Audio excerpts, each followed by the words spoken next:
Scan for Sovi, your AI bestie. I got your back. Scarcity means we have limited resources to produce goods like pears and sunglasses. We need to find which option correctly shows a trade-off in production.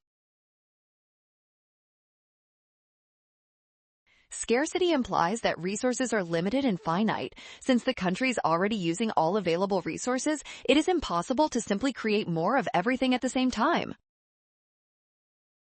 When a country uses all its resources efficiently, it operates on its production possibilities frontier. To get more of one specific good, you must give up some of the other.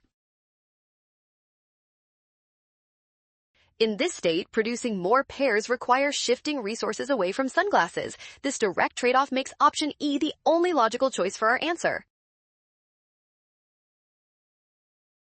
Well done! Scan the code. You can learn better with Sovi. Avoid the rush and watch signs. Trust given facts and check steps.